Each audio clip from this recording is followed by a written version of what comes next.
नमस्कार। जय श्री कृष्ण।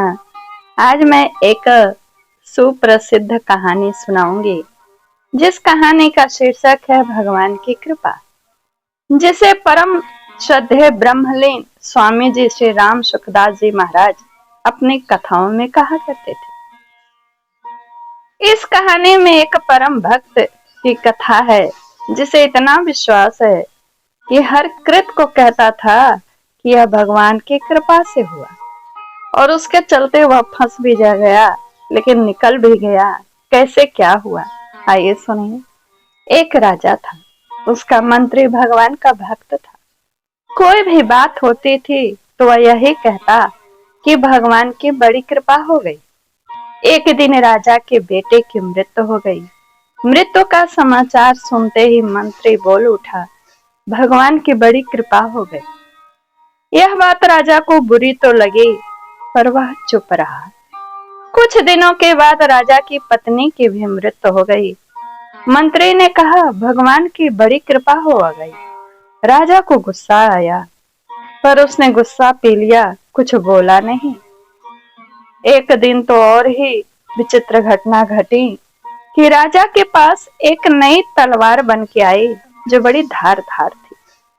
राजा अपनी उंगली से तलवार की धार देखने लगा। धार को बहुत तेज होने के कारण चट से उसकी उंगली कट गई। मंत्री जी भी पास में खड़े थे। वे बोल उठे, भगवान की बड़ी कृपा हो गई। अब राजा के भीतर जमा गुस्सा बाहर निकला और उसने तुरंत मंत्री को राज्य से बाहर निकल जाने का आदेश दे दिया और कहा कि मेरे राज्य में अन्न जल ग्रहण मत करना। मंत्री बोला, भगवान की बड़ी कृपा हो गई।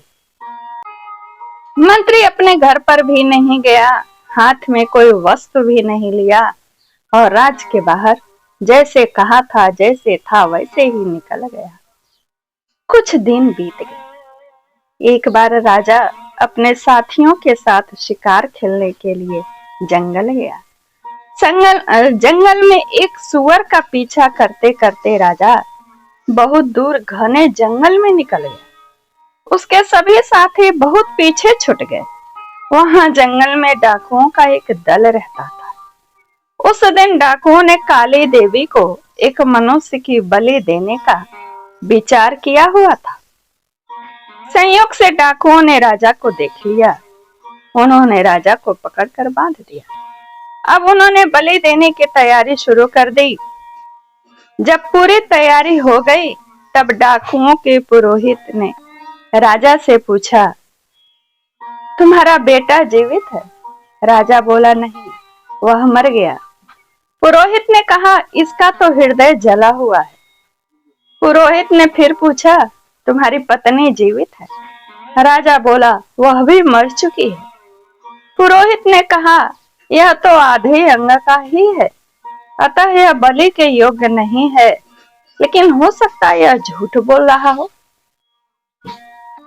मरने के भय से झूठ बोल रहा हो, इसलिए इसके बात पर विश्वास नहीं करते। ऐसा सोचकर पुरोहित ने राजा के शरीर की जांच की तो देखा कि उसकी अंगुली कटी हुई है।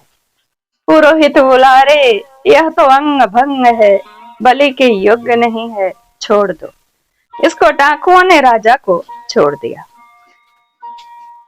राजा अपने घर लौट आया। लौटते ही उसने अपने आदमियों को आज्ञा दी कि हमारा मंत्री जहां भी हो, उसको तुरंत छोड़कर ढूंढकर हमारे पास ले आओ। जब तक मंत्री वापस नहीं आएगा, तब तक मैं अन्न ग्रहण नहीं करूंगा। राजा के आदमियों ने मंत्री को ढूंढ लिया। उससे तुरंत राजा के पास वापस चलने की प्रार्थना की। मंत्री ने कहा, भगवान की बड़ी कृपा हो गई। मंत्री राजा के सामने उपस्थित हो गया। राजा ने बड़े आदर पूर्वक मंत्री को बैठाया और अपनी भूल पर पश्चाताप करते हुए जंगल वाली घटना सुनाकर कहा, पहले मैं तुम्हारी बात को समझा नहीं, अब समझ में आया कि भगवान की मेरे ऊपर कितनी कृपा थी। भगवान की कृपा से अगर मेरी अंगुली ना कटती तो उस दिन मेरा गला कट जाता। परंतु जब मैंने तुम्हें राज्य से निकाल दिया तब तुमने कहा कि भगवान की बड़ी कृपा हो गई। तो वह कृपा क्या थी, यह अभी मेरे समझ में नहीं आई। मंत्री बोला, महाराज, जब आप शिकार करने गए तब मैं भी आपके साथ जंगल में जाता। आपके साथ मैं भी जंगल में बहुत दूर निकल जाता, क्योंकि मेरा घोड़ा आपके घोड़े से कम तेज नहीं है। डाकू लोग आपके साथ मेरे को भी पकड़ लेते। आप तो अंगुली कटे होने के कारण बच गए, पर मेरा तो उस दिन गला कट ही जाता। इसलिए भगवान की कृपा से मैं आपके साथ नहीं था, राज्य से बाहर था, राज्य को छोड़कर बाहर चला गया था, अतः मरने से बच गया। अब मैं पुनः अपनी जगह वापस आ गया हूँ। यह भगवान की कृपा ही तो है।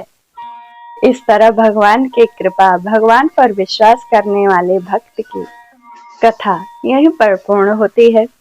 चैनल को सब्सक्राइब करिए, इस कहानी को लाइक करिए, कमेंट शेयर करिए। धन्यवाद।